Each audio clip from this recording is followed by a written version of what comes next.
अरमेंद्र head of family अरेंद्रा का बेटा और वारिस था, जबकि रोहित गार्ड्स कमांडर वरुण का बेटा था।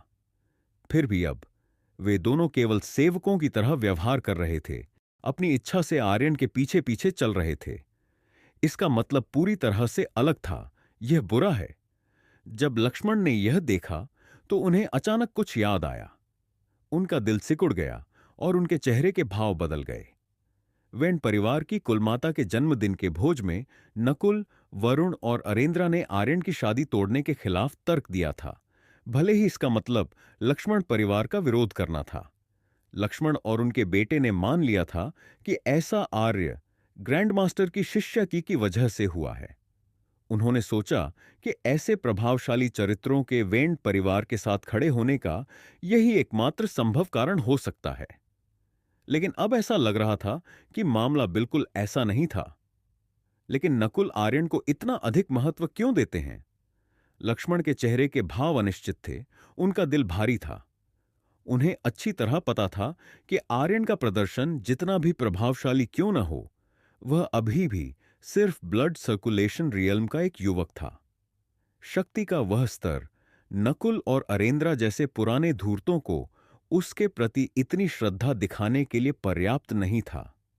इसका मतलब था कि आर्यन के पास कोई और रहस्य था जिसके बारे में वे अभी भी नहीं जानते थे। और यह यही रहस्य था, चाहे वह कुछ भी हो, जो आर्यन के लिए नकुल के सम्मान की व्याख्या करता था। लक्ष्मण ने और देरी करने की हिम्मत नहीं की।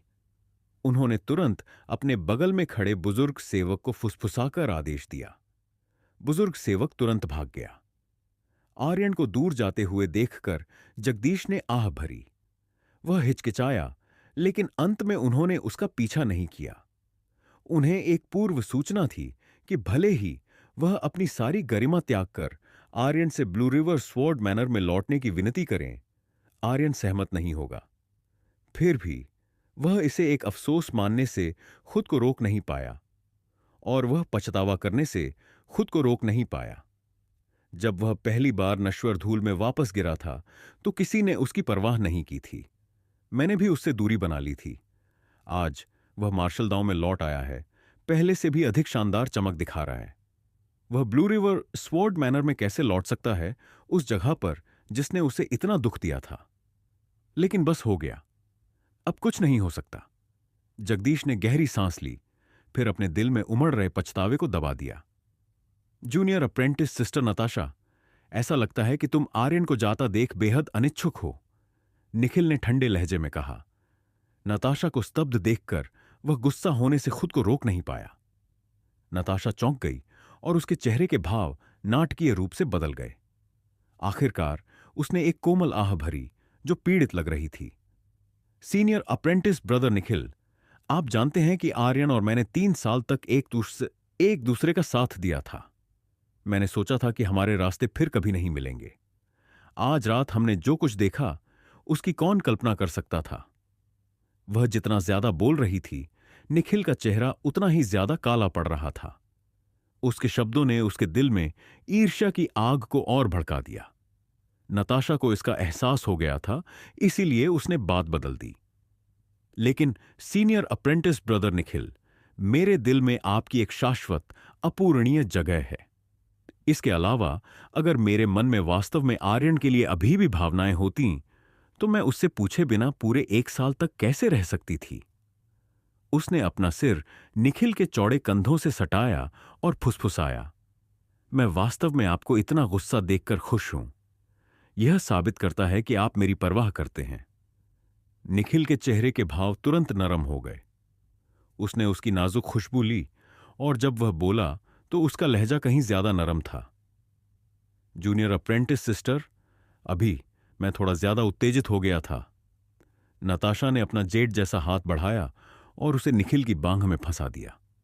उसने मीठे शब्द फुसफुसाए, सीनियर अप्रेंटिस ब्रदर, समझाओ मत, मैं समझती हूं। लेकिन अपने दिल में वह सोच रही थी, क्या हमें ग्वांगलिंग सिटी छोड़ने से पहले मुझे आर्यन से मिलने जाना चाहिए? कजिन, वह आर्यन तो बस घिनौना है। वह इतने समय से अपनी कल्टीवेशन छिपा रहा था। वह पूरे साल परिवार को बेवकूफ बनाता रहा। शोभित धार्मिक क्रोध में थे, लेकिन उन्होंने अपनी शिकायतें केवल जतिन के पास फुसफुसाईं। उसने हमसे कभी झूठ नहीं बोला, हमने बस उसे नजरअंदाज किया। जतिन ने उदास होकर कहा। आज की रात उसके सुर्खियों में आने, अपनी प्रतिष्ठा दूर दूर तक फैलाने का मौका होनी चाहिए थी, लेकिन दुनिया अप्रत्याशित थी। कौन जानता था कि वह ड्रैगन गेट बैंक्वेट का सबसे हास्यास्पद हारने वाला बनकर रह जाएगा। वह आर्यन के लिए एक सीढ़ी बन गया था। कजिन, मुझे यह मत बताना कि हम बस इसे जाने देंगे, शोभित ने अनिच्छा से कहा। क्या तुम उससे लड़ना चाहते हो? जतिन ने ठंडे लहजे में कहा। शोभित को ऐसे घूर रहा था जैसे वह कोई मूर्ख हो। क्या तुम अभी भी नहीं समझे? आर्यन ने सिर्फ अपनी कल्टीवेशन ही वापस नहीं पाई। अब तो सिटी लॉर्ड भी उसे बहुत महत्व देते हैं। आज से वह दयनीय कीड़ा नहीं रहा जिसे वेन परिवार अपनी इच्छानुसार रौंद सके। उसने लगभग थूकते हुए ये शब्द कहे। उसका लहजा उसकी कड़वाहट, गुस्सा, निराशा और अनिच्छा को दर्शा रहा था। इतना बुरा अपमान होने के बावजूद शोभित केवल अपना सिर झुका सका। ललित, क्या तुमने चैंपियन के पुरस्कार तैयार कर लिए हैं? नकुल मुस्कुराए। विजेता को 1000 टॉल सोने, आध्यात्मिक औषधि के 3 तने, मोतियों के 10 गुच्छे और एक उच्च कोटि का पीली श्रेणी का मार्शल आर्ट ग्रंथ मिलना था। यह एक अत्यधिक लुभावना इनाम था। दावत में मौजूद सभी लोगों ने ललित की ओर देखा। ललित जम गया। फिर उसने सूंघा। इतना मामूली इनाम? मुझे याद दिलाने की जरूरत नहीं है। मैं कल सुबह किसी को भेजकर उन्हें सौंपवा दूंगा। वह यह मानकर दावत में आया था कि मयंक के साथ यह उनके हाथ में है। इस प्रकार उसने अभी तक पुरस्कार तैयार नहीं किए थे, लेकिन आर्यन के आने ने उसकी सारी योजनाओं को चकनाचूर कर दिया था। उसने सिर्फ स्पिरिट बैम्बू आइलैंड ही नहीं खोया। अब उसे यह सोचना शुरू करना पड़ा कि वह इतना सारा खजाना कहां से लाएगा। अगर वह कहता कि वह गुस्से में नहीं था, तो वह निश्चित रूप से झूठ बोल रहा होगा। स्प्रिट बैम्बू आइलैंड के बारे में मत भूलना। आज से यह ग्वांगलिंग सिटी और सिटी लॉर्ड की जागीर के क्षेत्राधिकार में है। अगर मैं द्वीप पर या उसके पास किसी भी अनाधिकृत व्यक्ति को देखता हूं, तो मैं उन्हें देखते ही मरवा डालूंगा। हालांकि नकुल ने यह बात हंसते हुए कही, लेकिन उनके शब्दों में जानलेवा इरादा था। हम्फ। ललित और देर तक नहीं बैठ सका। वह उठा, अपनी आस्तीन झटकी और फिर गुस्से में बाहर चला गया। अगर वह और देर तक रुका तो वह गुस्से से मर जाएगा। क्लाउडफॉल सिटी के उच्च पदस्थ लोग लगभग तुरंत उसके पीछे उठे और बाहर निकल गए। इसके विपरीत ग्वांगलिंग सिटी की ओर का माहौल गर्मा गया। हर कोई हंस रहा था और आपस में बातें कर रहा था, जश्न में पी रहा था। आखिरकार आर्यन ने ग्वांगलिंग सिटी का प्रतिनिधित्व करते हुए चैंपियनशिप जीती थी। इससे सिटी के उच्च पदस्थ लोगों पर भी अच्छा प्रकाश पड़ा। उन्होंने सम्मानपूर्वक उन हारे हुए लोगों को अनदेखा करने का नाटक किया जो उत्सव समाप्त होने से पहले ही चुपचाप खिसक गए थे। ग्रेट एज्योर के पानी के ऊपर रात का आसमान लटका हुआ था। हजारों पाल हवा में फड़फड़ा रहे थे और अनगिनत लालटेन ड्रैगन की तरह थे। ड्रैगन गेट बैंक्वेट में आर्यन द्वारा नंबर 1 स्थान हासिल करने की खबर नदी के दोनों किनारों पर चौंकाने वाली गति से फैल गई। देखते ही देखते दोनों शहरों के आम नागरिक भी इसकी जानकारी में आ गए। जल्द ही रात भर के आकाश में उथल पुथल की आवाज भर गई। शहर के द्वार, तुम दोनों को वापस चले जाना चाहिए। मुझे और आगे साथ देने की जरूरत नहीं है, आर्यन ने अरमेंद्र और रोहित को देखते हुए रुककर कहा। अरमेंद्र ने सिर हिलाया और मुस्कुराया। वह जानता था कि ज्यादा जोर नहीं देना चाहिए। रोहित हिचकिचाया, फिर उसने आर्यन को झुककर प्रणाम किया। भाई आर्यन, मुझे ज्ञान देने के लिए धन्यवाद। मैं इस उपकार को जीवन भर याद रखूंगा। जिस तरह से आर्यन ने मयंक के साथ अपने द्वंद्व का उपयोग करके स्पैरो कैचिंग हैंड का प्रदर्शन किया, उससे रोहित को आखिरकार अपनी मार्शल आर्ट का वास्तविक सार और आकर्षण समझ में आया। अब आर्यन का सामना करते हुए वह विस्मय और श्रद्धा महसूस कर रहा था। याद रखना तुमने उस समय क्या कहा था? आर्यन ने सिर हिलाया, फिर मुड़ा और द्वारों से बाहर निकल गया। जो मैंने उस समय कहा था? रोहित का दिल हिल गया। फिर उसने गहरी सांस ली। आर्यन पहले ही काफी दूर जा चुका था, लेकिन फिर भी रोहित ने उसकी ओर मुंह किया और अपनी मुट्ठी बांधी। भाई आर्यन, चिंता मत करो, मैं रोहित कभी नहीं भूलूंगा। तुम दोनों किस बारे में बात कर रहे हो? अरमेंद्र खुद को पूछने से रोक नहीं पाया। तुम्हारे काम से मतलब नहीं। रोहित मुड़ा और चला गया। अरमेंद्र तुरंत उसके पीछे भागा। ओह भाई रोहित, मेरा इंतजार करो, चलो। हम दोनों भाई आर्यन के पक्ष में हैं, इसलिए हमें एक दूसरे को बेहतर तरीके से जानना चाहिए। क्या हम उन फूलों वाली नावों में से किसी पर जाकर अच्छा समय बिता सकते हैं? मैं एक लड़की को जानता हूं। वह अपनी बुद्धिमत्ता और गायन के लिए प्रसिद्ध है, और वह हर प्रकार के वाद्य यंत्रों की उस्ताद है। ग्वांगलिंग सिटी में वह वे दोनों धीरे धीरे दूर होते गए। इस बीच आर्यन शहर की खाली सड़कों पर आराम से टहल रहा था। शहर के निवासियों का विशाल बहुमत उत्सव देखने गया था। सड़कें सामान्य रूप से हलचल से भरी रहती थीं, लेकिन आज वे लगभग सुनसान थीं। बत्तियां बुझी हुई थीं और दरवाजे बंद थे। समय समय पर उसने द्वारों के बाहर से लौटते हुए बिखरे हुए समूहों को देखा। वे सभी उत्साहपूर्वक ड्रैगन गेट बैंक्वेट और प्रतियोगिता के परिणामों पर चर्चा कर रहे थे। लेकिन जैसे ही वे आर्यन के पास से गुजरे, उनमें से किसी ने भी उस युवक को नहीं पहचाना जिसने अभी अभी आसानी से चैंपियनशिप जीती थी। जब आर्यन एप्रिकॉट क्लिनिक पहुंचा तो वह मुड़ा और रात के आकाश को देखा। चांद चमकीला था, लेकिन तारे विरल थे। फीके बादल कपास की तरह नरम थे। दूर से भी वह धुंधला सा जश्न की आवाज को महसूस कर सकता था। रात के अकेले अंधेरे में यह क्षणभंगुर और अलौकिक लग रहा था। मानव मामलों की उथल पुथल कब समाप्त होती है? यह हलचल भरी सड़कों के शांत होने के बाद ही सब कुछ सबसे प्रामाणिक लगता है। आर्यन ने खुद से बुदबुदाया। फिर वह एप्रिकॉट कॉटेज में लौट आया। उसका पतला शरीर अकेला और अनासक्त लग रहा था। यह झोउ राजवंश के इतिहास का 399वां वर्ष था। चंद्र कैलेंडर के दूसरे महीने का दूसरा दिन, साथ ही वसंत का दूसरा महीना भी। यह वह दिन था जब कीड़े शीत निद्रा से जागे, सार्वभौमिक पुनर्जन्म का दिन। यदि आप तारों का अध्ययन करते तो आपको पता चलता कि 28 खगोलीय मंडलों में से एजो ड्रैगन के 7 में से पहला पूर्व में प्रकट हुआ था, लेकिन ड्रैगन का बाकी शरीर अभी भी अंधेरे में डूबा हुआ था। इस प्रकार इस दिन को वह दिन जब ड्रैगन अपना सिर उठाता है के रूप में जाना जाता था। इस दिन वेन परिवार में शादी करने और अपनी कल्टीवेशन खोने के 1 साल बाद आर्यन ने ड्रैगन गेट एरिना में कदम रखा। उसके कौशल ने पूरे दर्शकों को चौंका दिया। वह आकर्षण का केंद्र बन गया। लोग उथल पुथल में थे, लेकिन हालांकि लगभग कोई नहीं जानता था इस जीवन में आज आर्यन का जन्मदिन भी था, और यह इसी दिन था कि उसके वर्तमान अवतार की मां सोनम बीमार पड़ गईं और उनका निधन हो गया। उस समय वह केवल 4 साल का था और वह उसे अकेला छोड़ गई। जैसे ही आर्यन ने आंगन में प्रवेश किया, लाल कपड़े पहने महक उसके कमरे से बाहर निकली। रहस्यवादी मास्टर, जब आप घर से बाहर थे तो लोगों का एक बड़ा समूह आंगन के बाहर छिपा हुआ था। वे सभी सशस्त्र थे और युद्ध के लिए तैयार थे। वे सभी घनी रक्त पिपासा फैला रहे थे। यह भयावह था। उसके गोरे चेहरे पर बची हुई हैरानी और आतंक दिखाई दे रहा था। वह तनाव में थी। वह स्पष्ट रूप से डर से घबरा गई थी। वे कहां हैं? आर्यन ने अपनी आंखें सिकोड़ी। महक ने अपनी जीभ बाहर निकाली, फिर खुशी के साथ कहा, मुझे नहीं पता क्यों, लेकिन वे पहले ही चले गए। आर्यन ने अपनी भौहें सिकोड़ी। अंदर आओ, फिर मुझे और विस्तार से बताओ कि क्या हुआ। फिर वह उससे आगे अंदर चला गया। ओह ठीक है। महक जल्दी से उसके पीछे चली गई। पता नहीं क्यों, लेकिन आर्यन के आंगन में वापस आने के बाद वह बहुत शांत महसूस कर रही थी, जैसे उसे अपना सहारा मिल गया हो।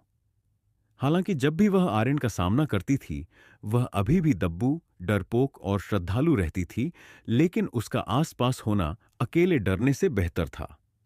जल्द ही एक दीपक ने कमरे को रोशन कर दिया, अंधेरे को दूर कर दिया और उन्हें गर्मी दी। महक आर्यन से थोड़ी दूरी पर मंडरा रही थी, सिकुड़ रही थी। उसके बर्फीले सफेद पैर नंगे थे और उसके नाजुक छोटे पैर की उंगलियां बार बार सिकुड़ और खुल रही थीं। तुम इतनी घबराई हुई क्यों हो? जब उसने उसे ऐसा करते देखा तो आर्यन खुद को भौहें सिकोड़ने से रोक नहीं पाया। महक ने जल्दी से सिर हिलाया। रहस्यवादी मास्टर, मैं घबराई हुई नहीं हूं। तुम झूठ बोल रही हो। आर्यन बैठ गया। उसकी निगाहें उसके जेठ जैसे पैरों से होते हुए उसके मनमोहक सुंदर चेहरे तक गईं। जब तुम घबराती हो तो तुम अपने पैर की उंगलियों को सिकोड़ती हो, तुम्हारी पलकें कांपती हैं, तुम्हारे हाथ तुम्हारे सामने सिकुड़ते और खुलते हैं, और तुम अवचेतन रूप से अपने कपड़े टटोलती हो। महक जम गई। उसके गुलाबी गाल सुर्ख लाल हो गए। उसे लगा जैसे उसने उसे पूरी तरह से देख लिया है और उसके सभी रहस्य उजागर कर दिए हैं, जैसे छिपने के लिए कहीं जगह नहीं बची है। इससे वह और भी घबरा गई। उसके लंबे बालों के नीचे छिपी उसके पूरी तरह से बने छोटे कानों के सिरे सुर्ख लाल हो गए। डरपोक, शर्मीली, घबराई हुई विकराल को इस तरह की ये आत्मा कहां मिली। आर्यन खुद को माथा रगड़ने से रोक नहीं पाया। फिर उसने बात पूरी तरह से बदल दी। मुझे उन लोगों के बारे में बताओ जो यहां घात लगाकर बैठे थे। महक ने तुरंत राहत की सांस ली।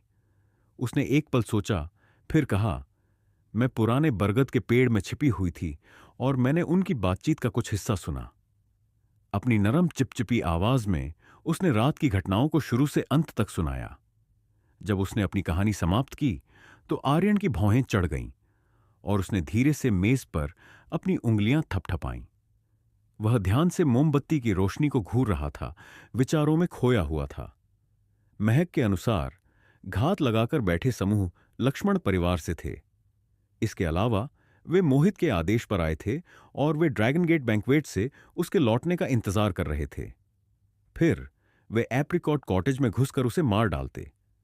सिवाय इसके कि कुछ अप्रत्याशित ने उनकी योजनाओं को बाधित कर दिया था।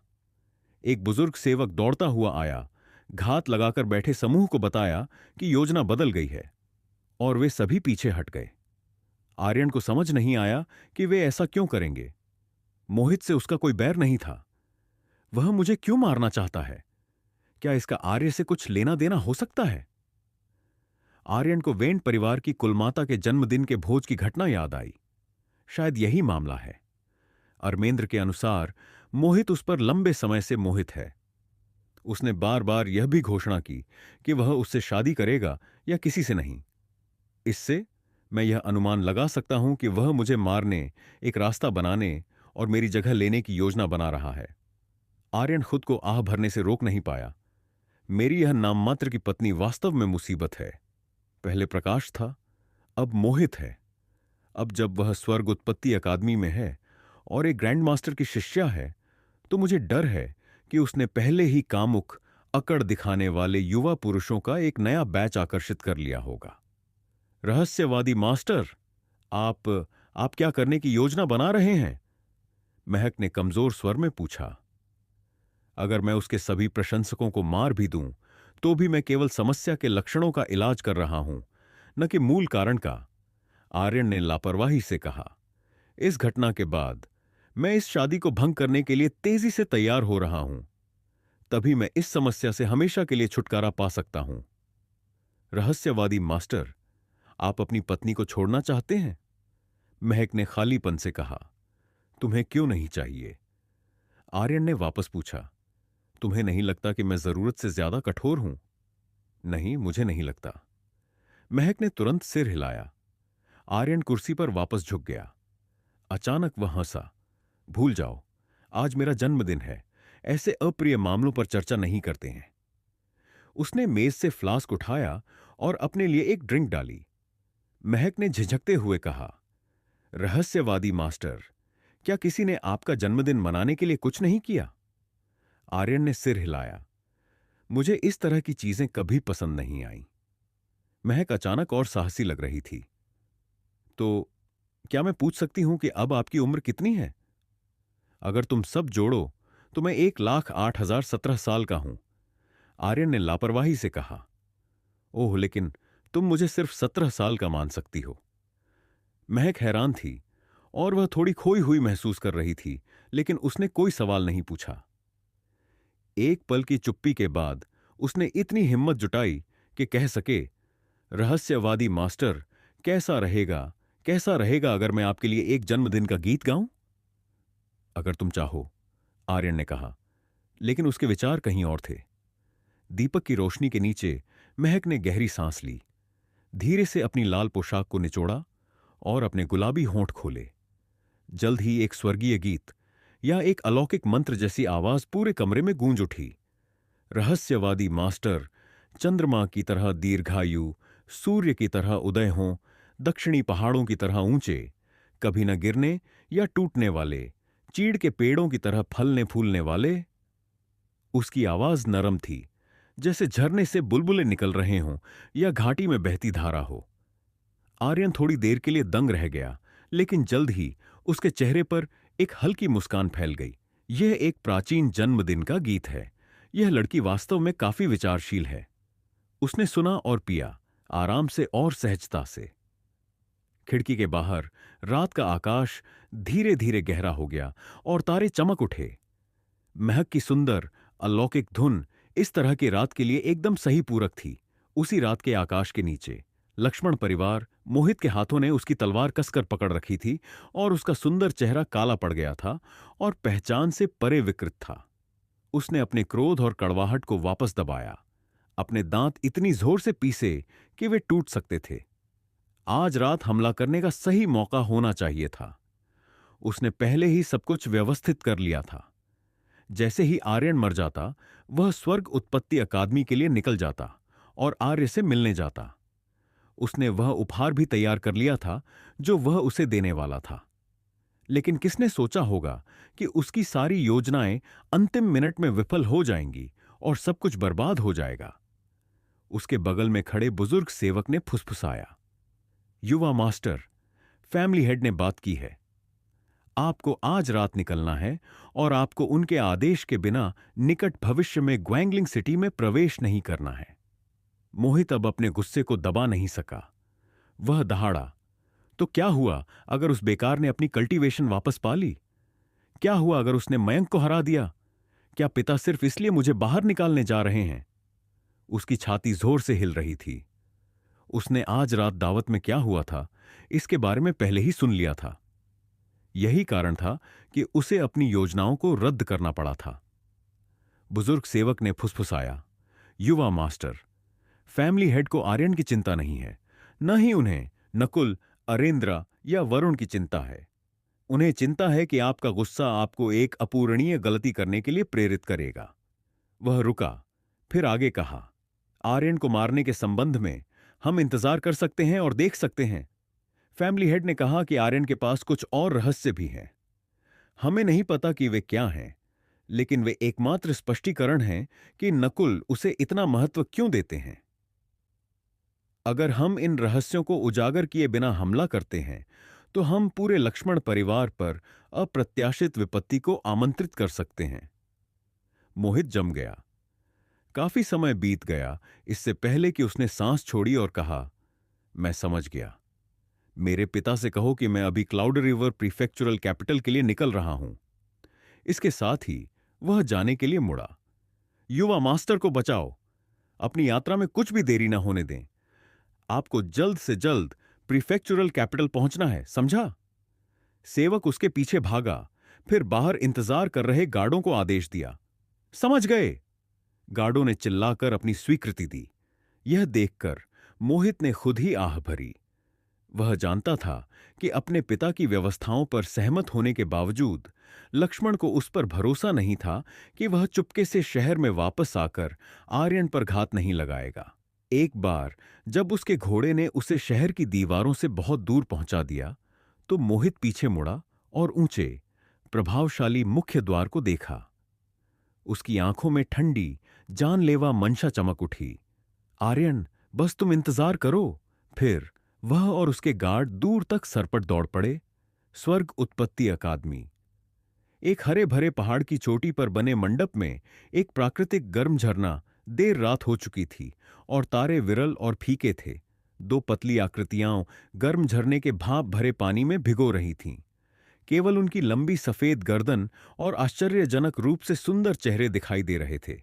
हवा में धुंध थी और पानी में लहरें थीं। त्रिशा झरने के भीतर एक शिला पर बैठी थी। धुंध में केवल धुंधली सी दिखाई दे रही थी। उसने आराम से अपने लंबे सफेद पैरों को पानी की सतह के नीचे फैलाया और धीरे से अपने पैरों को मारा, जिससे गर्म धाराएं उठने लगीं। और उसका सुंदर चेहरा पूरी तरह से शांत और सहज था।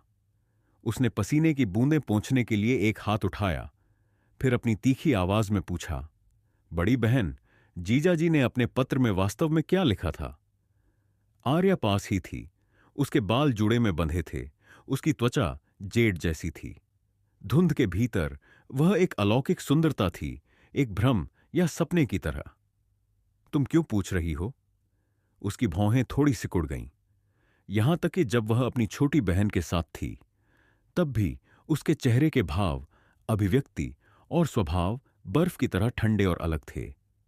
अपने शब्दों के बावजूद वह उस पत्र को याद करने से खुद को रोक नहीं पाई, जो उसकी छोटी बहन ने उसे कुछ ही दिन पहले दिया था।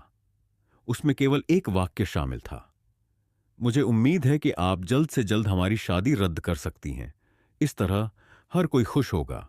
जब उसने पहली बार इसे देखा तो आर्या स्तब्ध थी। व्यापक चिंतन के बाद भी वह यह नहीं बता पाई कि उसका मतलब वही था जो उसने कहा, या क्या यह उस पर मजाक उड़ाने का कोई घुमावदार तरीका था। यह वैसा ही था जैसा आर्यन ने कहा था। उसने इतनी कड़वाहट से कल्टीवेशन इसलिए की क्योंकि वह घुटन महसूस कर रही थी। वह अपनी कड़ी मेहनत के माध्यम से मजबूत होना चाहती थी, और एक बार जब वह पर्याप्त शक्तिशाली हो गई तो अपने भाग्य पर नियंत्रण करना चाहती थी। वह नहीं चाहती थी कि यह दिखावे की शादी उसे और बांधे रखे। आर्या ने कभी अनुमान नहीं लगाया होगा कि जिस आर्यन को उसने नजरअंदाज किया, जिस आदमी को उसने एक अजनबी से ज्यादा कुछ नहीं समझा, वह उसे ठीक तरह से देख लेगा। अगर बस इतना ही होता तो यह एक बात होती, लेकिन उसके पत्र का लहजा अजीब था। हर कोई खुश होगा से उसका क्या मतलब था? वह इसे कैसे भी देखती, ऐसा लगता था जैसे वह उसका मजाक उड़ा रहा है। नतीजतन हर बार जब आर्या उस पत्र को याद करती तो उसे एक ऐसी बेचैनी महसूस होती जिसे वह शब्दों में बयान नहीं कर सकती थी। खुद को शांत करने के लिए एक पल लेते हुए आर्या की बर्फीली निगाहें अपनी छोटी बहन की ओर मुड़ीं। मैंने पहले ही हमारे माता पिता को बता दिया है कि तुम्हें उनके साथ ग्वांगलिंग सिटी वापस जाने की जरूरत नहीं है। आगे बढ़ते हुए तुम क्लाउड रिवर प्रीफेक्चुरल कैपिटल में रहोगी और ब्लू रिवर स्वॉर्ड मैनर में अपनी कल्टीवेशन जारी रखोगी। वह रुकी, फिर विचारपूर्वक कहा, एक बार जब मैं आधिकारिक तौर पर मास्टर की निवास करने वाली शिष्या बन जाऊंगी तो मैं तुम्हें स्वर्ग उत्पत्ति अकादमी में लाने के लिए कुछ तरीका निकालूंगी। इस तरह हम लंबे समय तक एक साथ रह सकते हैं और मैं हर समय तुम्हारा ख्याल रख सकती हूं। जैसे ही उसने यह कहा, उसकी आवाज में कोमलता का एक मुश्किल से पहचानने योग्य संकेत आ गया। बड़ी बहन, क्या क्या मैं मना कर सकती हूं? त्रिशा ने पलक झपकाई और विनम्रता से कहा। वह निश्चित रूप से यहां इस तरह फंसना नहीं चाहती थी। नहीं। आर्या ने ऊपर देखा और रात के आकाश को घूरने लगी। मैं एक पूरे अजनबी के साथ शादी करने के लिए मजबूर होने के लिए काफी दुर्भाग्यशाली थी। त्रिशा, मैं तुम्हें वही भाग्य भुगतने नहीं दूंगी। उसकी वह ठंडी, स्पष्ट आवाज कड़वाहट और घृणा का एक संकेत प्रकट कर रही थी। चंद्र कैलेंडर के दूसरे महीने का तीसरा दिन, दोपहर, ड्रैगन गेट बैंक्वेट के अगले दिन। आर्यन ने शहतूत के बाग में अपनी साधना पूरी की। जैसे ही वह एप्रिकॉट कॉटेज लौटा, उसने नकुल और ओल्ड गार्ड के एक समूह को वहां उसका इंतजार करते देखा। मास्टर आर्यन, नकुल ने मुस्कुराते हुए आगे बढ़कर मुट्ठी जोड़ी। मैं ड्रैगन गेट बैंक्वेट में आपकी सहायता के लिए धन्यवाद देने आया हूं, साथ ही आपके पुरस्कार भी देने आया हूं। इतना कहकर उसने अपना हाथ हिलाया और 3 गार्ड आगे बढ़े। उनमें से प्रत्येक ने आदरपूर्वक एक जेट बॉक्स प्रस्तुत किया। नकुल ने समझाते हुए मुस्कुराया, ये ड्रैगन गेट प्रतियोगिता के विजेता के लिए पुरस्कार हैं। कुल मिलाकर 1000 टैल सोना, 10 गुच्छे मोती, आध्यात्मिक औषधि के 3 तने और एक चरम पीले ग्रेड की गुप्त मार्शल आर्ट पुस्तक है। वह रुका, फिर आगे बढ़ा। मैंने यह दुस्साहस किया कि सोने को चांदी के नोटों में बदल दिया। मास्टर आर्यन, इससे आपको इसे अपने साथ रखना आसान हो जाएगा। उसने पहले जेड बॉक्स की ओर इशारा किया। इसमें 18 चांदी के नोट हैं। प्रत्येक नोट 10,000 टैल्स चांदी के बराबर है। दूसरे जेड बॉक्स में आध्यात्मिक औषधि के 3 तने हैं। वे क्रमशः जेडलीफ पोरिया, ब्लड जेड जिनसेंग और ब्लू स्ट्रीक्ड फ्रॉस्ट ग्रास हैं।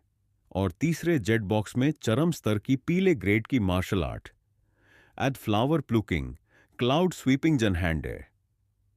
जब उसने यह सुना तो आर्यन ने तीसरा बॉक्स खोला और गुप्त पुस्तक के पन्ने पलटे। सरसरी तौर पर देखने के बाद वह भी अपनी हैरानी व्यक्त किए बिना नहीं रह सका। यह मार्शल आर्ट स्पष्ट रूप से केवल महिलाओं के लिए उपयुक्त है। नकुल का चेहरा फीका पड़ गया।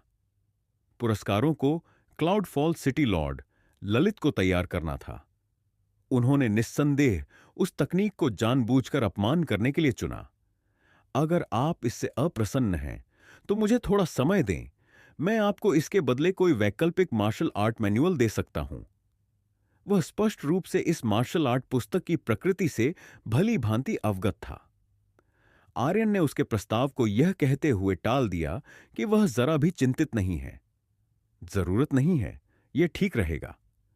उसके मानकों को देखते हुए वह भला ऐसी निम्न श्रेणी की मार्शल आर्ट में रुचि क्यों लेगा? मास्टर आर्यन के पुरस्कार उनके कमरे में पहुंचा दो। नकुल मुड़ा और अपने गार्डों को आदेश दिया, जिन्होंने तुरंत काम शुरू कर दिया।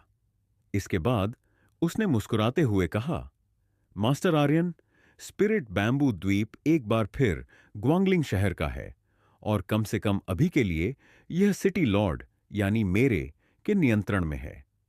मैं आज आंशिक रूप से आपको द्वीप पर आने के लिए आमंत्रित करने आया हूं। आर्यन को लालच हुआ। उसे याद आया कि स्प्रिट बैम्बू द्वीप में आध्यात्मिक ऊर्जा की सघनता अधिक थी और वहां ब्लूजेड स्प्रिट बैम्बू उगता था। आर्यन ने पूछा, हम कब निकलेंगे? नकुल तुरंत मुस्कुराया। इस तरफ आइए कृपया, मैंने पहले ही एक रथ तैयार कर रखा है, हम अभी निकल सकते हैं। वह स्वयं रास्ता दिखाने लगा। 1 घंटे बाद ओल्ड गार्ड आर्यन और नकुल के रथ को युद्ध के घोड़ों पर सवार होकर ले गए। रथ शहर से लगभग 30 मील दूर ग्रेट एजोर के किनारे एक जगह पर रुका। नदी के किनारे का यह खिंचाव एजुर क्लाउड पर्वत श्रृंखला का हिस्सा था। चारों ओर हरे भरे प्राचीन पेड़ थे। रथ से बाहर निकलने पर आर्यन और नकुल ने एक छत वाली नाव तैयार खड़ी देखी, जो उनका इंतजार कर रही थी। वे उस पर चढ़ गए और पानी पार कर नदी के केंद्र के पास पहुंचे। यह द्वीप छोटा था, द्वीप से अधिक एक टापू था। यह केवल 300 फीट चौड़ा था। यह नुकीली चट्टानों से ढका हुआ था। हरे भरे बांस के झुरमुट को छोड़कर द्वीप पूरी तरह से बंजर था। पत्थरों पर घास तक नहीं उगती थी। द्वीप पर पहले से ही लोग क्यों हैं? दूर से नकुल ने स्पिरिट बैम्बू द्वीप के किनारे एक नाव बंधी देखी और वह धुंधले ढंग से बांस के बीच चल रहे 2 आकृतियों को पहचान सकता था। उसका चेहरा तुरंत काला पड़ गया। उसके बगल में मौजूद परिचारक ने जल्दी से समझाया, सिटी लॉर्ड, वे शायद क्लाउडफॉल सिटी से हैं। वे नदी के दूसरी ओर से आए होंगे। ललित, वह बूढ़ा आदमी, उसने स्पिरिट बैम्बू द्वीप पर लोगों को भेजने की हिम्मत कैसे की? क्या वह सचमुच सोचता है कि मैं उन्हें मारने की हिम्मत नहीं करूंगा? नकुल की आंखों में हत्या का इरादा चमक उठा। जल्द ही उनकी नाव द्वीप पर पहुंच गई। तभी नकुल ने अतिक्रमण करने वालों को पूरी तरह से साफ देखा। वह आश्चर्य से अपनी भौहें सिकोड़ने से खुद को रोक नहीं पाया। वे एक युवक और एक बूढ़ा व्यक्ति थे। युवक ने जेड रंग के वस्त्र और एक चौड़ी बेल्ट पहनी हुई थी। उसकी त्वचा साफ थी, उसके नैन नक्श सुंदर थे और वह उत्साह से भरपूर लग रहा था। बुजुर्ग ने एक छोटी काली टोपी पहन रखी थी और वह कपड़े के वस्त्रों में लिपटा हुआ था। वह असाधारण नहीं दिख रहा था और वह युवक से 1 फुट दूर खड़ा था। उसकी पीठ थोड़ी झुकी हुई थी। क्यों ये एक्यूम्युलेशन रियल्म का शिखर? उसी समय आर्यन की निगाहें युवक और काली टोपी पहने बुजुर्ग पर पड़ीं। एक नजर में वह उनकी आभा से काफी कुछ पहचान सकता था। मार्शल दांव के 4 realm, blood circulation, qi accumulation, inner furnace और निर्वाणा रियल्म। क्यूई एक्यूम्युलेशन रियल्म के शिखर पर पहुंचना इस बात का प्रमाण था कि व्यक्ति ने पहले ही अपनी क्यूई को एस्ट्रल मैनिफेस्टेशन के स्तर तक शुद्ध कर लिया था। ऐसे मार्शल आर्टिस्ट सीधे पानी पर चल सकते थे। सूखी जमीन पर वे एक ही छलांग में 100 फीट कूद सकते थे। उनकी सांस गड़गड़ाहट की तरह गूंजती थी और उनकी महत्वपूर्ण ऊर्जा बाहरी रूप से प्रकट होती थी। ऐसे मार्शल आर्टिस्ट और इनर फर्नेस रियल्म तक पहुंचने और मार्शल दांव ग्रैंडमास्टर बनने के बीच केवल एक पतली रेखा थी। ग्वेंगलिंग शहर में उसके जैसा कोई व्यक्ति शीर्ष स्तरीय विशेषज्ञ होगा। उदाहरण के लिए नकुल केवल क्यूई एक्यूम्युलेशन रियल्म के देर के चरण में था। वह काली टोपी पहने बुजुर्ग से पूरे एक स्तर नीचे था, लेकिन जल्द ही आर्यन ने नजरें हटा लीं। एकमात्र शिखर क्यूई एक्यूम्युलेशन विशेषज्ञ ध्यान देने लायक नहीं था। इसके बजाय आर्यन ने इस समय स्पिरिट बैम्बू द्वीप का चुपचाप मूल्यांकन किया। जल्द ही उसने खुद ही सिर हिलाया। यह द्वीप संभवतः ग्रेट एज्योर की जलशिरा से जुड़ा हुआ था। एज्यो क्लाउड पर्वत श्रृंखला पास में थी, इसलिए पहाड़ और पानी अभिसरण करते थे और स्वर्ग और पृथ्वी का सार यहां जमा होता था। यह वास्तव में एक धन्य भूमि, एक आध्यात्मिक मैदान था। यह उस शहतूत के बाग से एक कदम ऊपर था जिसे आर्यन ने खोजा था। कोई आश्चर्य नहीं कि इसने ब्लूजिड स्पिरिट बैम्बू के स्तर की एक आध्यात्मिक सामग्री को जन्म दिया। उसी समय जेड वस्त्रधारी युवक और काली टोपी पहने बुजुर्ग ने हलचल देखी और दोनों ने उधर देखा। युवक मुस्कुराया और पुकारा, क्या आप सिटी लॉर्ड नकुल हैं? वह केवल 18 वर्ष का था, लेकिन उसकी हर हरकत में एक कुलीनता थी और ऐसा लगा जैसे नकुल एक पूरे शहर के स्वामी से मिलना उसके लिए पूरी तरह से सामान्य था। नकुल ने कहा, हां मैं हूं। क्या मैं पूछ सकता हूं कि आप दोनों कौन हैं? नकुल की नजरें कितनी अनुभवी और धूर्त थीं।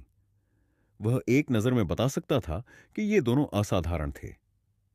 उसने सूक्ष्म रूप से इशारा किया, अपने परिचारक को ढकी हुई नाव में रहने का संकेत दिया। फिर वह और आर्यन स्पिरिट बैम्बू द्वीप पर उतर गए। मेरा नाम युवराज है। मैं प्रांतीय राजधानी के झांग परिवार से हूं। उसने मुस्कुराते हुए मुट्ठी जोड़ी। सिटी लॉर्ड नकुल, मैंने एक बार अपने पिता को कहते सुना था कि क्लाउड रिवर प्रांत के 19 शहरों में कुछ ही लोग ध्यान देने योग्य हैं, लेकिन आप उन दुर्लभ लोगों में से एक हैं। अब आपसे मिलकर मैं देख सकता हूं कि यह सच है। आप वास्तव में असाधारण हैं। क्लाउड रिवर, प्रांतीय राजधानी का झांग परिवार। नकुल की पुतलियां थोड़ी सिकुड़ गईं और उसकी अभिव्यक्ति बहुत अधिक गंभीर हो गई। क्या मैं आपके सम्मानित पिता का नाम पूछ सकता हूं? काली टोपी पहने बुजुर्ग ने पहली बार बोलते हुए कहा, मेरे मालिक झांग परिवार के वर्तमान मुखिया हैं। नकुल का दिल हिल गया। उसकी नजरें तुरंत गंभीर हो गईं। आह, मैं समझा। मैं सम्मानित महसूस कर रहा हूं कि आपके पूज्य पिता से मुझे इतनी प्रशंसा मिली है। युवराज हल्के से मुस्कुराया। ऐसा लग रहा था कि उसने पहले ही अनुमान लगा लिया था कि नकुल इस तरह प्रतिक्रिया देगा। सिटी लॉर्ड नकुल, आप मुझे बिना बुलाए आने के लिए दोषी तो नहीं ठहराएंगे, है ना? नकुल ने सिर हिलाया। मैं कैसे कर सकता हूं? युवराज ने सिर हिलाया। फिर उसकी नजर नकुल से हटकर आर्यन पर पड़ी। उसके चेहरे पर एक प्रशंसनीय भाव था। कल रात मैं भी ड्रैगन गेट बैंक्वेट में शामिल हुआ था। युवा लॉर्ड आर्यन, मैंने आपकी और मायंक की लड़ाई देखी। यह शानदार था। इसने मुझे विस्मय से गास्प कर दिया। वह रुका, फिर मुस्कुराया।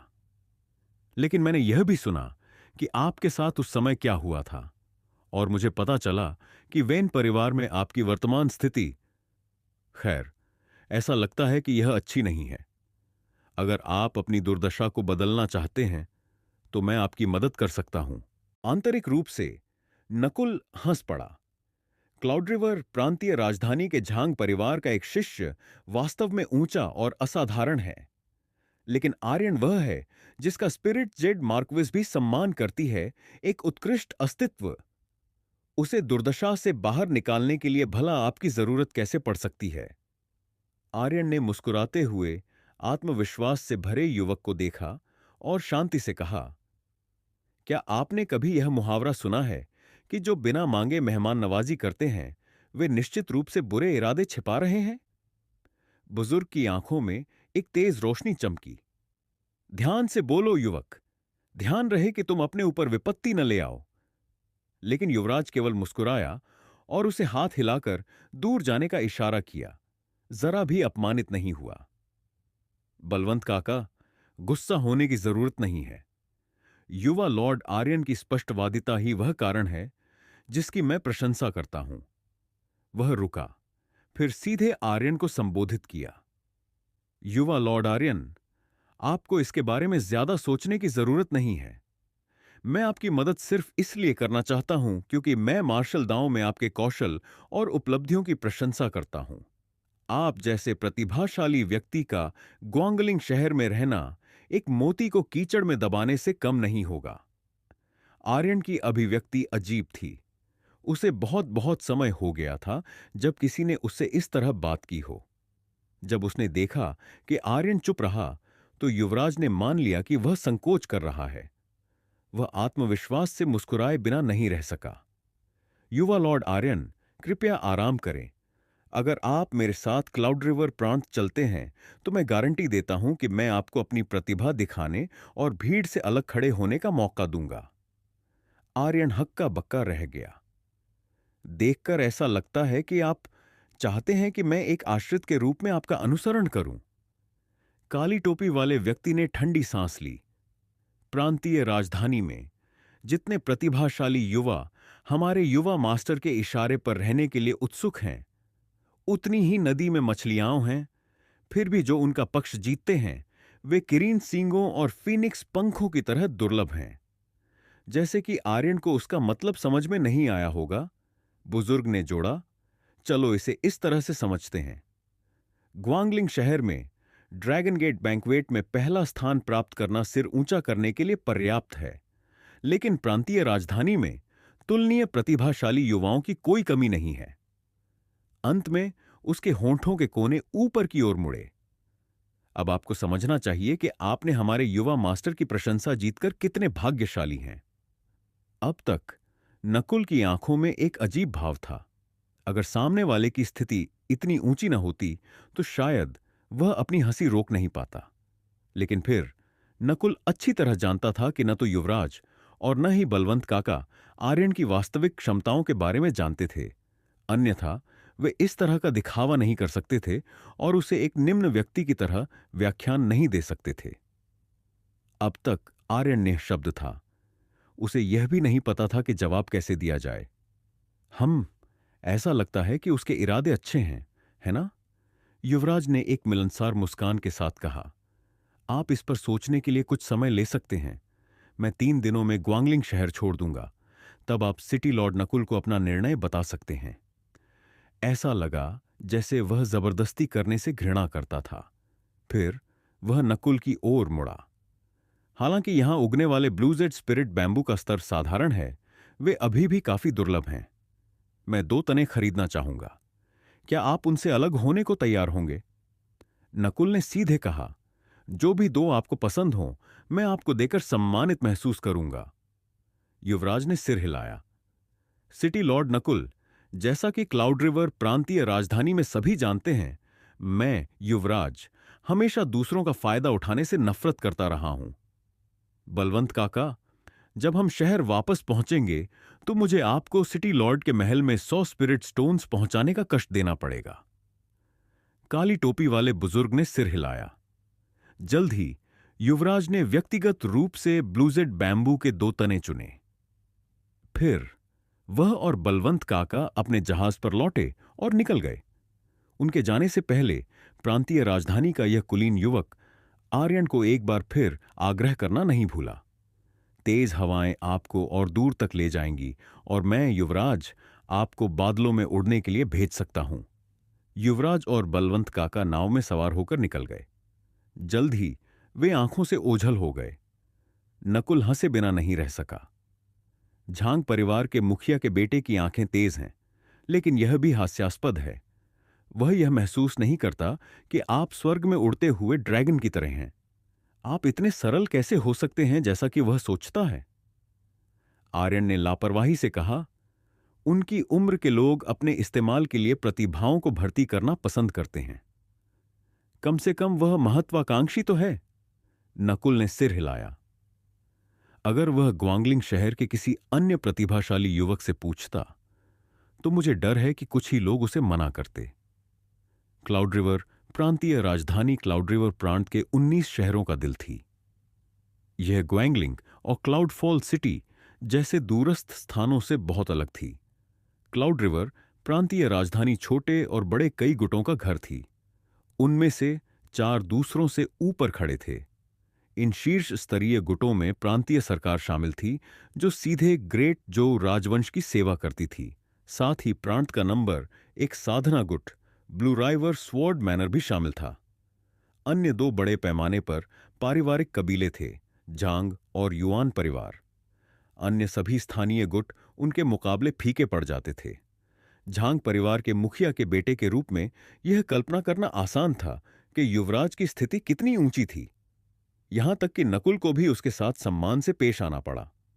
जैसे ही वे बातचीत कर रहे थे, वे 30 फीट के बांस के झुरमुट की ओर टहलने लगे। बांस हरे भरे और जीवंत थे। उनके चारों ओर हल्की आध्यात्मिक धुंध छाई हुई थी। केवल 1 दर्जन या उससे अधिक परिपक्व बांस के पौधे थे। हालांकि पास में कई अन्य पौधे उग रहे थे, वे अभी तक परिपक्वता तक नहीं पहुंचे थे। परिपक्व ब्लूजेड स्पिरिट बैम्बू केवल 1 बांह जितना मोटा होता था और केवल 10 फीट लंबा होता था।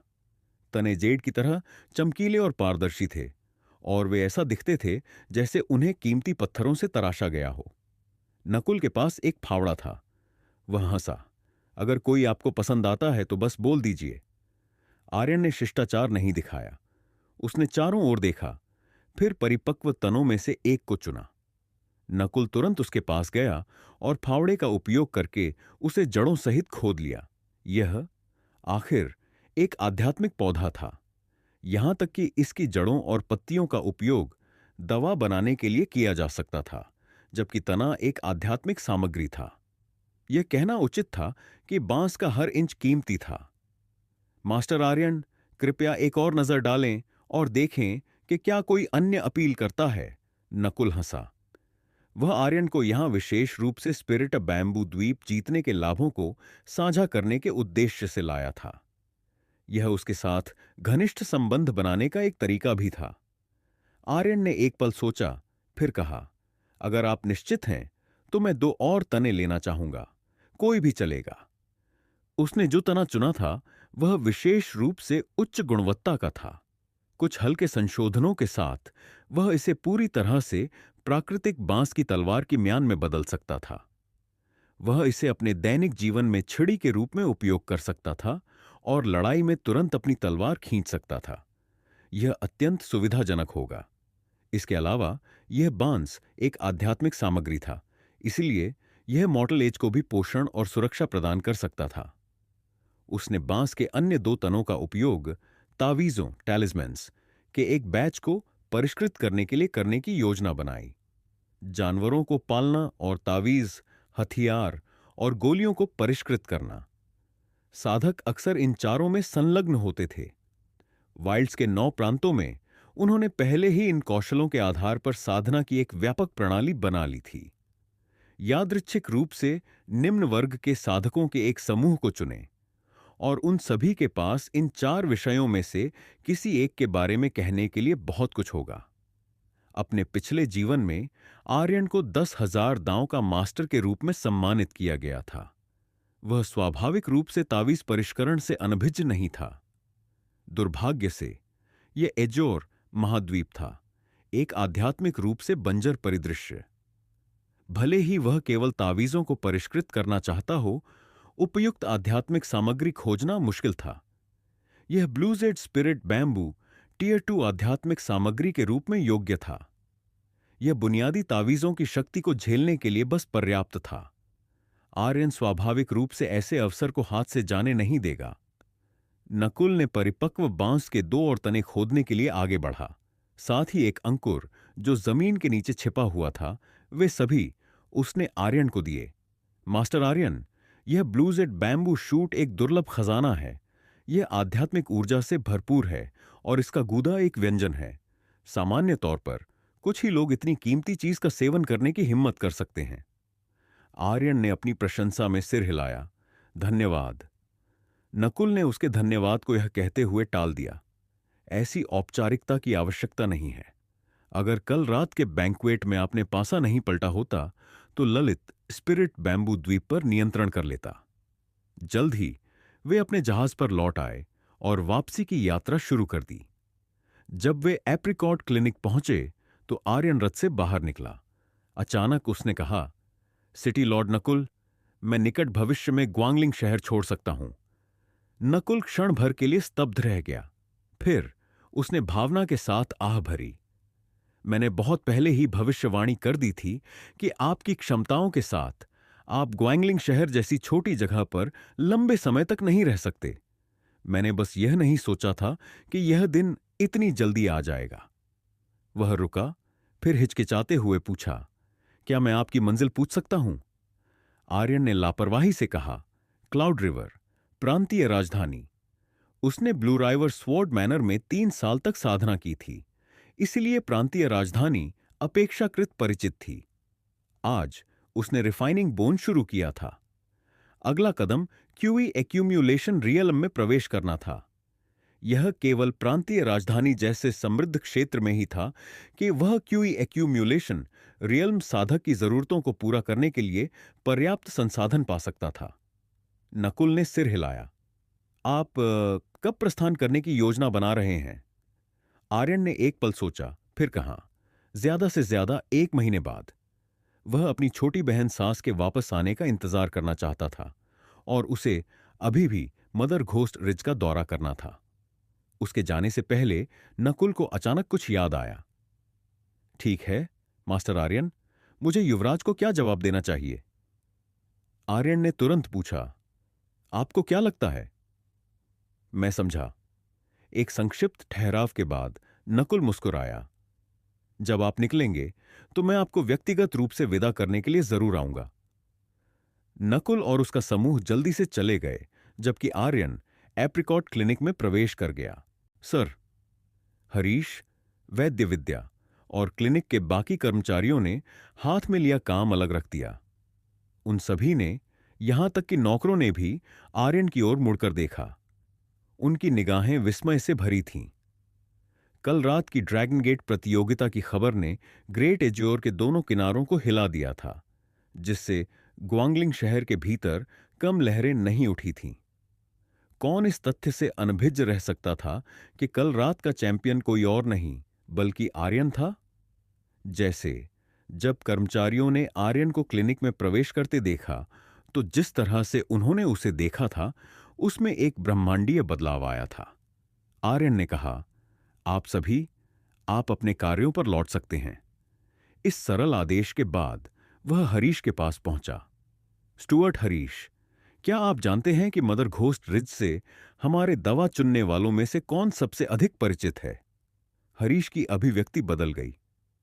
सर, वह भयानक जगह खतरनाक है।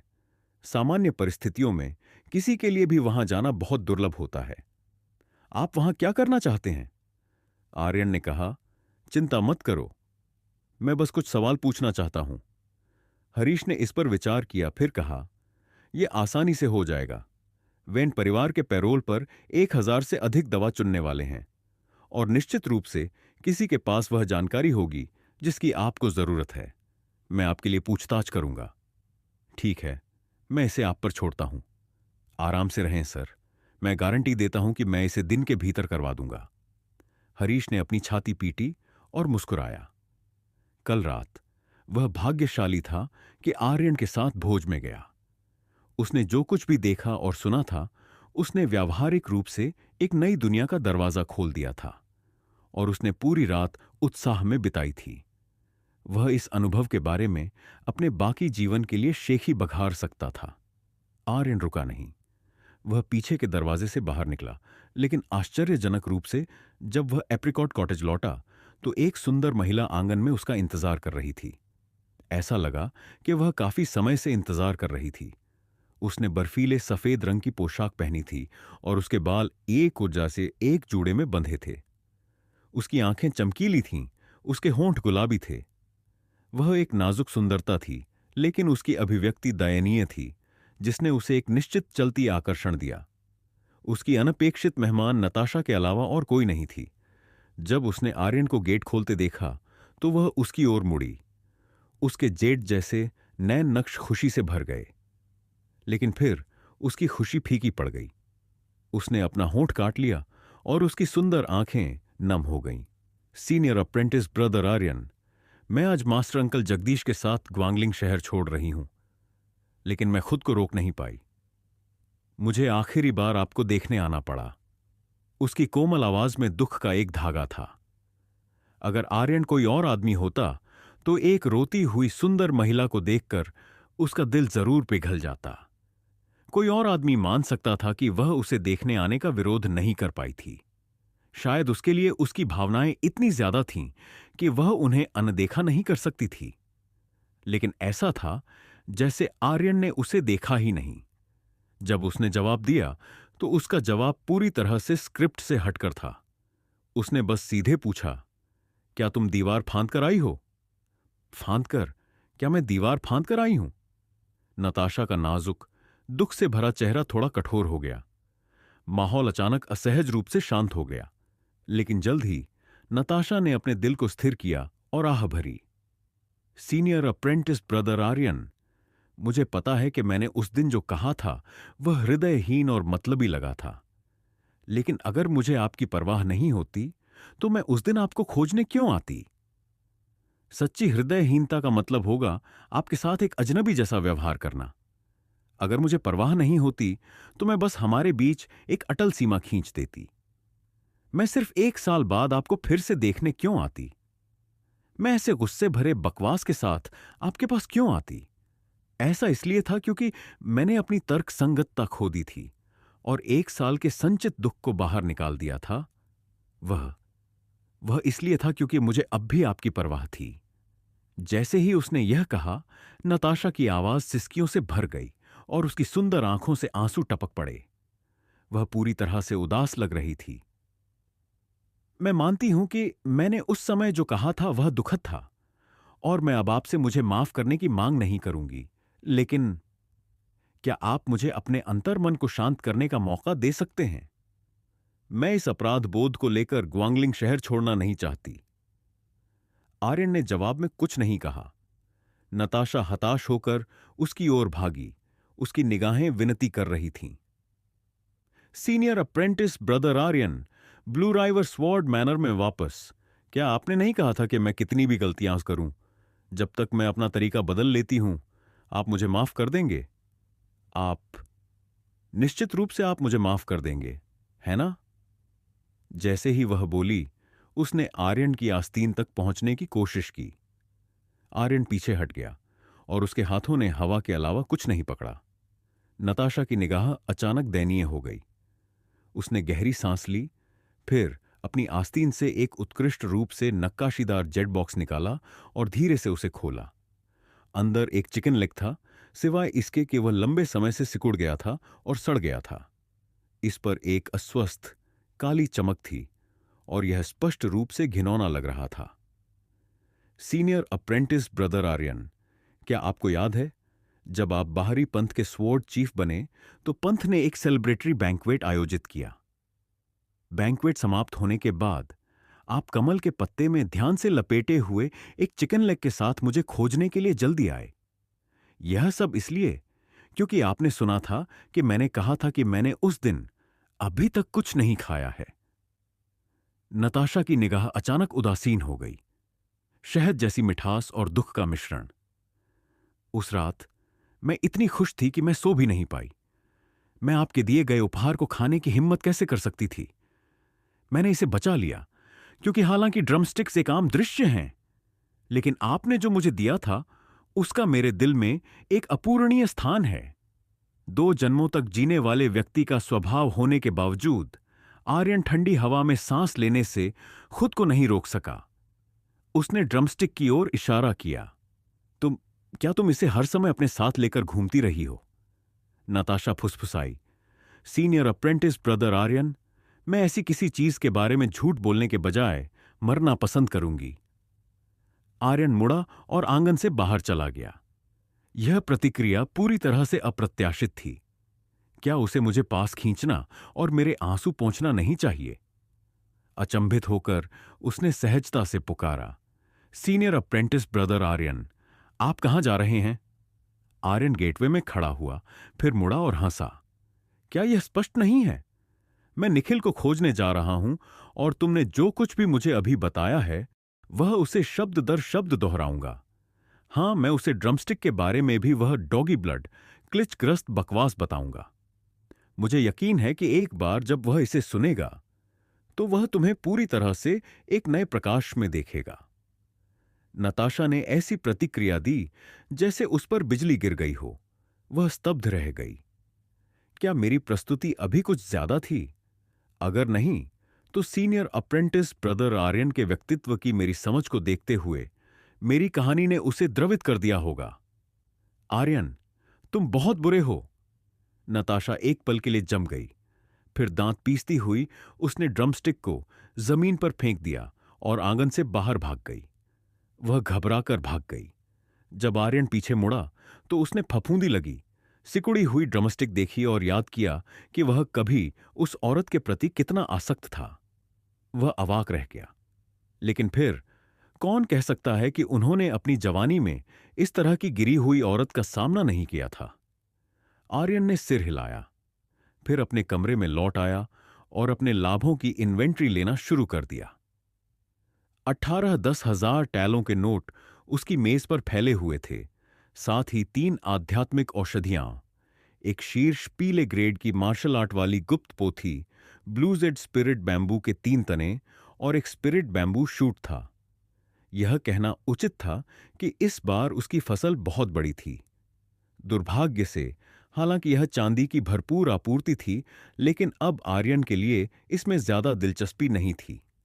उसके ज्ञान के अनुसार प्रांतीय राजधानी में वास्तव में चांदी से कुछ आध्यात्मिक औषधियां खरीदी जा सकती थीं, लेकिन वे सामान्य आध्यात्मिक औषधियां थीं और वे बेतहाशा महंगी थीं। उदाहरण के लिए, आध्यात्मिक औषधियों की सबसे निचली श्रेणी, टीयर 1 औषधियां 30,000 टैलों तक बिकती थीं। दूसरे टीयर की दवाएं लगभग 80,000 प्रति पीस बिकती थीं। लेकिन फिर क्लाउड रिवर प्रांतीय राजधानी के बाजारों में भी टीयर 2 आध्यात्मिक औषधियां कीमती थीं, और जब भी वे दिखाई देती थीं, लोग ऊंची कीमतों के बावजूद उन्हें तुरंत खरीद लेते थे। फिर भी नकुल ने उसे बताया था कि अगर आध्यात्मिक औषधियों को खरीदने के लिए स्पिरिट स्टोन्स का इस्तेमाल किया जाए तो यह बहुत आसान था। ऐसा इसलिए था क्योंकि मार्शल कलाकारों के लिए स्पिरिट स्टोन्स और आध्यात्मिक औषधियां दोनों ही साधना संसाधन थे और दोनों ही अपरिहार्य थे। आर्यन के सामने की तीनों दवाएं सबसे निचले टीयर की थीं, केवल टीयर 1। लेकिन स्पिरिट बैम्बू शूट असाधारण लग रहा था। यह टीयर 2 आध्यात्मिक औषधि के रूप में योग्य था। जब मैं क्लाउड रिवर प्रांतीय राजधानी पहुंचूंगा तो मैं अपनी चांदी को स्पिरिट स्टोन से बदल लूंगा, आर्यन ने मन ही मन सोचा। प्रांतीय राजधानी में आप एक टीयर 1 स्पिरिट स्टोन के लिए 10,000 टैलों की चांदी का व्यापार कर सकते थे। 100 टीयर 1 स्पिरिट स्टोन्स को एक टीयर 2 स्पिरिट स्टोन से बदला जा सकता था। अंत में प्रांतीय राजधानी जाने के बाद भी उसे पैसे कमाने होंगे, तभी वह साधना संसाधनों की कभी न खत्म होने वाली धारा प्राप्त कर सकता था। आर्यन ने जल्दी से चांदी के नोट, दवाएं और पोथी दूर रख दी। फिर वह अपने कमरे से बाहर निकला और बबूल के पेड़ के नीचे पत्थर की बेंच पर बैठ गया। मॉडल एज का उपयोग करके बांस के एक तने को तराशने लगा। आंगन में छिलके बिखर गए और जल्द ही आर्यन ने एक नया बांस का म्यान शीत पकड़ रखा था।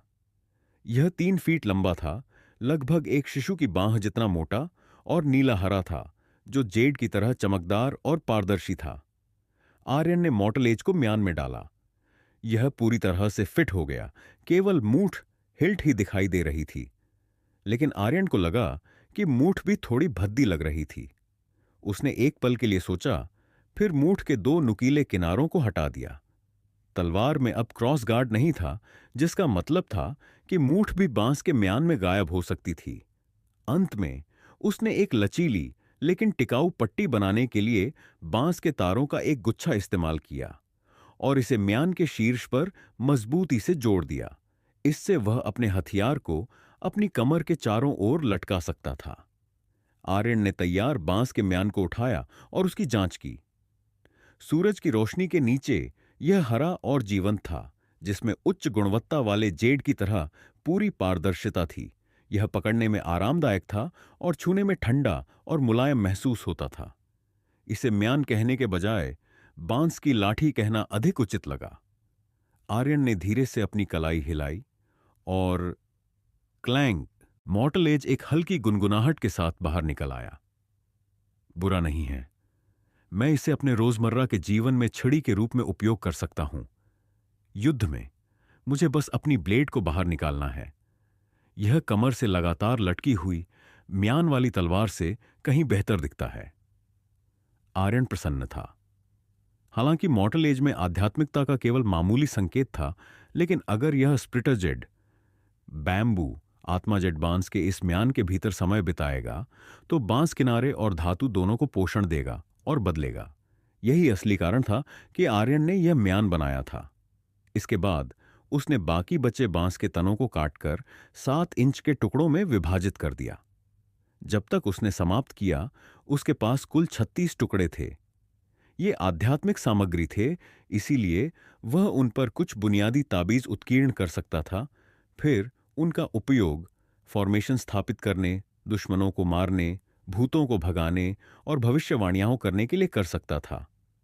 अंत में आर्यन ने अपने लिए एक बांस की हेयरपिन बनाई। निश्चित रूप से उसने बांस की बाहरी परत को खुरच दिया, इसलिए हेयरपिन एक चमकदार, सरल, सुरुचिपूर्ण सफेद रंग की थी। यदि वह अपने सिर पर हरी हेयरपिन पहनता तो रंग का वह संकेत दुर्भाग्यपूर्ण गलतफहमियां पैदा करने के लिए पर्याप्त हो सकता था। आर्यन दर्पण के पास गया और खुद की जांच की। जो व्यक्ति उसे वापस देख रहा था वह अपने हाथों को पीठ के पीछे करके खड़ा था। उसके लंबे बाल एक चमकदार सफेद बांस की हेयरपिन से पिन किए हुए थे। एक बांस की लाठी उसकी बगल में लटकी हुई थी। वह साफ सुथरा और तरोताजा लग रहा था। अपने पिछले जन्म के अनुभवों और मानसिक स्थिति को प्राप्त करने के बाद वह शांत और अधिक उदासीन हो गया था। उसमें एक सहज सरलता, एक असाधारण मुद्रा और एक उत्कृष्ट हवा थी। मैं केवल 17 साल का हूं, अपनी जवानी के चरम पर। मैं उम्र बढ़ने के कोई संकेत नहीं दिखा रहा हूं। यही कारण है कि मुझमें कम से कम मेरे पिछले जीवन की थोड़ी सी शैली तो है। आर्यन ने स्वीकृति में सिर हिलाया। अचानक सोल नर्चरिंग लॉकी से महक की डरपोक आवाज निकली, क्योंकि उसने भी अपनी स्वीकृति व्यक्त की। रहस्यवादी स्वामी का रूप मुझे उस कविता की याद दिलाता है जो कहती है, बलराम का सौंदर्य अतुलनीय है, पूरी दुनिया में उनके जैसा दूसरा कोई नहीं है। ऐसा लग रहा था कि वह पहले से कहीं ज्यादा बहादुर हो गई थी। आज उसने अपनी मर्जी से बोलने की हिम्मत भी की। यह सिर्फ एक अच्छी दिखने वाली खाल है। केवल तुम जैसी लड़कियों को ही इसकी इतनी परवाह होती है। आर्यन ने सिर हिलाया। वह स्पष्ट रूप से इसके बारे में कुछ नहीं सोचता था। मैं तुम्हें जल्द ही मदर घोस्ट रिज पर ले जा सकता हूं, उसने कहा, इसलिए सुनिश्चित करो कि तुम तैयार हो। अपने आदेश देने के बाद वह अपनी मेज पर गया और बांस के टुकड़ों को ताबीज में बदलना शुरू कर दिया। रात हो गई। हरीश एक जड़ी बूटी बीनने वाले को लेकर आया, जिसका नाम गोपाल था। उसे एप्रिकॉट कॉटेज ले गया। गोपाल बूढ़ा था, उसके बाल विरल थे। उसका लंबा कद दुबला और सूखा हुआ था।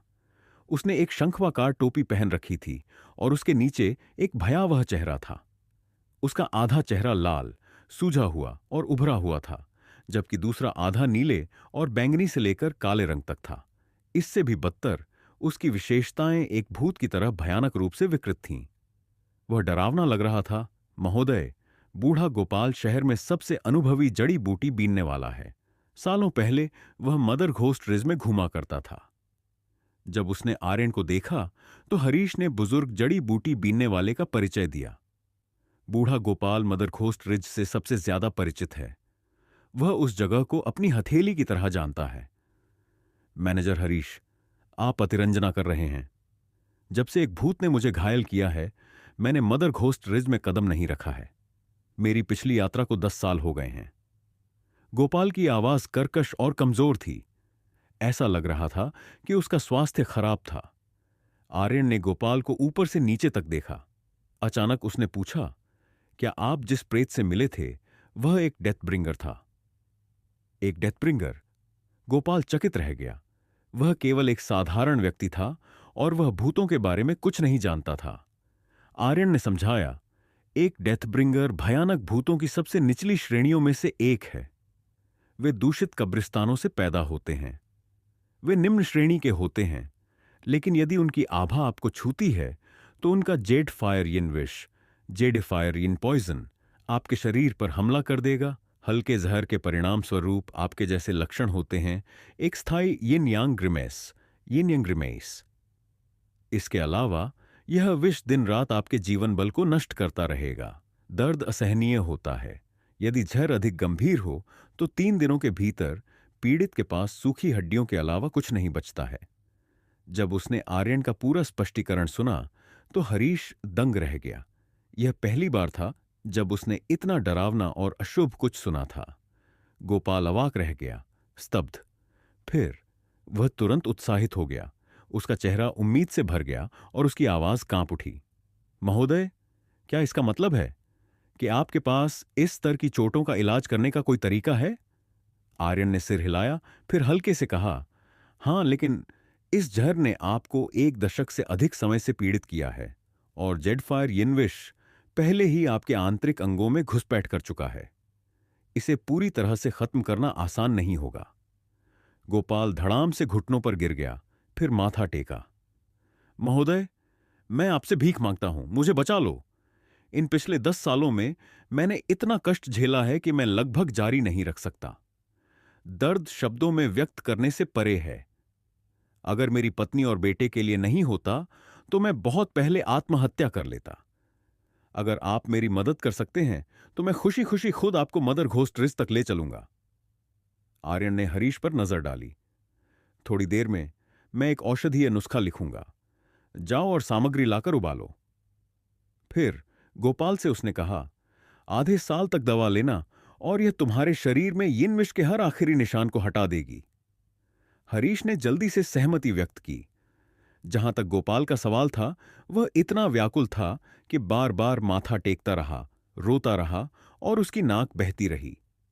बस करो बूढ़े गोपाल, यहां तक कि वैद्य भी हमारे दामाद के औषधीय ज्ञान की प्रशंसा करते हैं। वह तुम्हें बचाने के लिए सहमत हो गए हैं, इसलिए यह दवा तुम्हारी बीमारी को ठीक करना निश्चित है। हरीश ने गोपाल को खड़े होने में मदद की। अगर तुम सच में उन्हें धन्यवाद देना चाहते हो तो उन्हें मदर घोस्ट रिज के बारे में वह सब कुछ बता दो जो तुम जानते हो। कुछ भी मत छोड़ना। गोपाल ने बार बार सिर हिलाया। महोदय, क्या आप मदर घोस्ट रिज जाने की योजना बना रहे हैं? यह सही है, आर्यन ने शांति से कहा। गोपाल ने गहरी सांस ली, फिर अपने दांत भींचे। मदर घोस्ट रिज में जटिल इलाका है और यह अप्रत्याशित खतरों से भरा है। इसका वर्णन करने के लिए केवल शब्द पर्याप्त नहीं है। मैं व्यक्तिगत रूप से रास्ता दिखाने को तैयार हूं। हरीश घबराया हुआ था। महोदय, आप मदर घोस्ट रिज पर यूं ही नहीं जा सकते। आप आर्यन ने उसे बीच में ही रोक दिया। मैंने पहले ही फैसला कर लिया है, मुझे मना करने की कोशिश करने की जहमत मत उठाओ। फिर उसने गोपाल की ओर रुख किया। कल सुबह जल्दी एप्रिकॉट क्लिनिक आ जाना, फिर मुझे मदर घोस्ट रिज तक मार्गदर्शन करना। तुम निश्चिंत रह सकते हो, मैं तुम्हें सुरक्षित और स्वस्थ वापस लाऊंगा। गोपाल ने बिना किसी दूसरी सोच के सहमति व्यक्त की। जब उसने यह देखा तो हरीश केवल आह भर सकता था, लेकिन उसने उन्हें रोकने का कोई और प्रयास नहीं किया। अब जब यह तय हो गया था तो सावधानी के हित में आर्यन ने उस रात भूतों को भगाने के लिए उपयोगी कई चीजें तैयार करने में कुछ समय लिया। इस तरह वह पूरी तरह से निश्चिंत हो सकता था। अगले दिन सुबह आर्यन ने बांस की छड़ी पकड़ रखी थी। सोल नर्चरिंग लॉकी उसकी कमर से बंधी हुई थी और उसके बाल एक कोणीय बांस की पिन से पिन किए हुए थे, क्योंकि वह इत्मीनान से निवास स्थान से बाहर निकल गया। जब वह क्लिनिक के सामने वाले दरवाजे पर पहुंचा तो उसने गोपाल को अपनी शंखवाकार टोपी पहने उसका इंतजार करते देखा। लेकिन जैसे ही वे दोनों निकलने वाले थे, उन्होंने गली से एक आवाज सुनी, गोपाल, तो तुम यहां थे? आखिर मैंने तुम्हें ढूंढ ही लिया। आर्यन ने मुड़कर देखा और एक समूह को दूर से उनकी ओर तेजी से आते देखा। जतिन समूह का नेतृत्व कर रहा था। जब उसने गोपाल के बगल में आर्यन को खड़े देखा तो उसकी पुतलियां सिकुड़ गईं और उसकी अभिव्यक्ति कुछ हद तक सख्त हो गई। लेकिन गोपाल ने बदलाव पर ध्यान नहीं दिया। उसने अपनी मुट्ठी बांधकर कहा, युवा स्वामी, आपको मेरी क्या जरूरत थी? वह वेन परिवार के लिए जड़ी बूटी बीनता था और जतिन परिवार के मुखिया का बेटा था। वह अनादर नहीं कर सकता था। जतिन ने गंभीरता से कहा, प्रांतीय राजधानी से एक प्रतिष्ठित अतिथि मदर घोस्ट रिज जाने की योजना के साथ आई है। मेरे ज्ञान के अनुसार पूरे ग्वांगलिंग शहर में केवल तुम्हारे पास ही उनका मार्गदर्शन करने के लिए आवश्यक कौशल है। गोपाल जम गया। उसने स्वाभाविक रूप से आर्यन की ओर देखा। गोपाल, उस नजर का क्या मतलब है? जतिन ने अपनी भौहें सिकोड़ी। चिंता मत करो, एक बार जब यह मामला निपट जाएगा तो तुम्हें लाभ का उचित हिस्सा मिलेगा। गोपाल ने जल्दी से समझाया, युवा स्वामी, आपको गलतफहमी हुई है। बात यह है कि कल मैं पहले ही युवा स्वामी आर्यन को मदर घोस्ट रिज तक पहुंचाने के लिए सहमत हो चुका हूं। तुमने क्या कहा? इस बार स्तब्ध होने की बारी जतिन की थी। जब उसने अगली बार आर्यन को देखा तो उसने कठोरता से कहा, तुम मदर घोस्ट रिज क्यों जाना चाहते हो? हालांकि उसका रवैया ठंडा था, लेकिन ड्रैगन गेट बैंक्वेट देखने के बाद उसने आर्यन के साथ वैसा शाही रवैया दिखाने की हिम्मत नहीं की जो पहले था। आर्यन ने अपनी बांस की छड़ी से खेलते हुए ठंडे लहजे में कहा, यह मेरा काम है, इसका तुमसे कोई लेना देना नहीं है। जतिन के माथे पर गुस्से का एक संकेत दिखाई दिया, लेकिन उसने तुरंत उसे दबा दिया। उसने सीधे आर्यन की आंखों में घूर कर देखा, हर शब्द पर जोर देते हुए रुककर बोला, आर्यन, मैं मानता हूं कि अपनी साधना वापस पाने के बाद तुम असाधारण हो। यहां तक कि सिटी लॉर्ड नकुल भी तुम्हें बहुत महत्व देते हैं। लेकिन भूलो मत, तुम अभी भी वेन परिवार के घर जमाई हो। उसने घर जमाई शब्दों पर अतिरिक्त जोर दिया।